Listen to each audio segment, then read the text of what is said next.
Hello guys, and welcome back again to a brand new video. In today's tutorial guys, I will be showing you how to edit multiple lines in Visual Studio.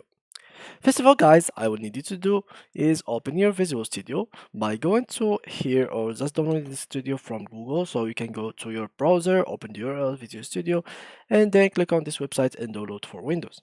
It is pretty much easy to download. After that, let's say that you have a code opened in your Visual Studio program, and let's say for example you wanted to edit multiple lines at once. So what you can do in this specific area, so in the usual case you will have to go through each line. For example, let's say that you want to remove these lines, this for example this lines word. So how you can actually do that, you can just for example go here and start removing this word like that manually until the end. But this is not really efficient and it will take a lot of time from you in order to remove all of this word. So basically what you can do in this case is pretty much go next to the word from the left side, so at the beginning of the word, and then go ahead and click on Control Shift and D. If you are on MacBook, you can just go ahead and click on Command Shift and D as well.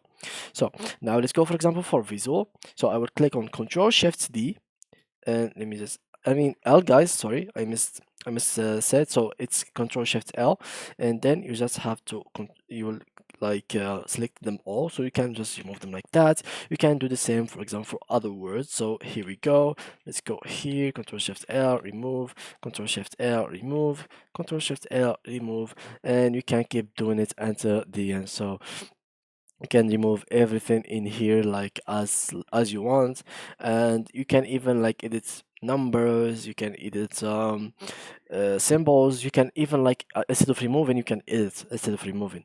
So yeah guys, that was it with today's video. If you enjoyed it, please leave a like and thank you for watching.